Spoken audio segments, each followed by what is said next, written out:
नमस्कार, मी डॉक्टर चंद्रशेखर अहिंगे. मी गेली 15 वर्ष चाइल्ड सायकियाट्रिस्ट म्हणून मिरज येथे प्रॅक्टिस करत आहे.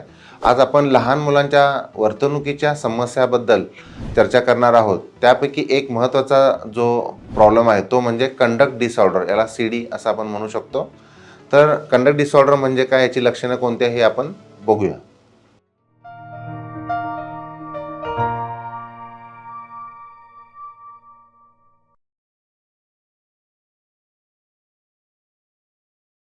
ज्या मुलांना कंडक्ट डिसऑर्डरचा आजार आहे त्यांच्यामध्ये प्रमुख लक्षणं दिसतात ती म्हणजे ही मुलं अतिशय रागीट असतात, तापट असतात, ॲग्रेसिव्ह असतात, ती कधीकधी खोटं बोलत असतात, ती नेहमी मित्रांशी, पालकांशी, शिक्षकांशी उद्धट वागत असतात, खोड्या काढत असतात.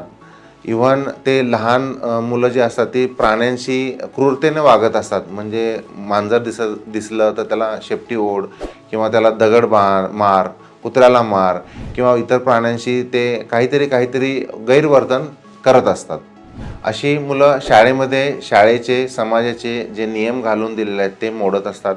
शाळेमध्ये ते नेहमी वस्तूची तोडफोड करत असतात. म्हणजे खुर्ची असेल, टेबल असेल तर त्यांचं ते नुकसान करत असतात, चोरी करत असतात.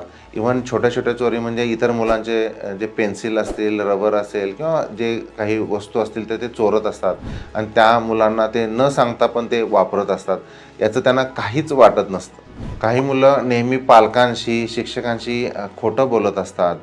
काही वेळा त्यांचे सेक्शुअल ॲक्टिव्हिटी पण एका वेगळ्या रेंजमध्ये गैरवर्तणूक त्याच्यामध्ये त्यांच्यामध्ये दिसून येत असते. ही मुलं शाळेला जातो म्हणतात पण शाळेत जात नाहीत, गैरहजर राहत असतात पण पालकांना ते माहीत नसतं.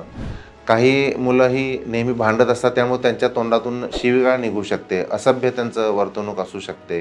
काही मुलं ही धारदार शस्त्र बाळगतात किंवा हाणामारी किंवा भांडण करत असतात. काही दिवसापूर्वी आम्ही पेपरमध्ये पाहिलं होतं की सांगली जिल्ह्यामध्ये काही शाळांच्या पुढे मुलं भांडण करताना त्यांच्या दप्तरमधून, स्कूल बॅगमधून त्यांनी धारदार चाकू काढले होते. तर कदाचित या मुलांना कंडक्ट डिसऑर्डरचा आजार असू शकतो. तर अशी काही लक्षणं जर पालकांना आपल्या मुलामध्ये दिसत असतील तर अशा मुलांचं काउन्सिलिंग जरूर करावं. पण जर तुम्हाला त्यात यश मिळत नसेल तर तज्ज्ञ डॉक्टरांची, सायकियाट्रिस्टची, काउन्सिलरची मदत नक्कीच घ्यायला पाहिजे. म्हणजे जेणेकरून भविष्यामध्ये हा जो कंडक्ट डिसऑर्डरचा जो हा प्रॉब्लेम आहे, हा भविष्यामध्ये त्या मुलाला क्रिमिनल बिहेवियरकडे नेऊ शकतो. म्हणजे पर्सनॅलिटी डिसऑर्डर्स निर्माण होऊ शकतात किंवा काही मुलांच्यामध्ये बायपोलर मूड डिसऑर्डर किंवा इतर मानसिक आजारांची लक्षणं पण डेव्हलप होऊ शकतात. तर अशा मुलांच्या पालकांनी नक्कीच तज्ज्ञ डॉक्टरांची पटकन मदत घ्यावी.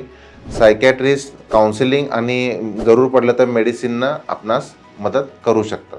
तर पुन्हा भेटूया आपण एका नवीन मानसिक आजाराबद्दल चर्चा करण्यासाठी, खास करून लहान मुलांच्या वर्तणुकीच्या समस्याबद्दल चर्चा करण्यासाठी. तोपर्यंत नमस्कार.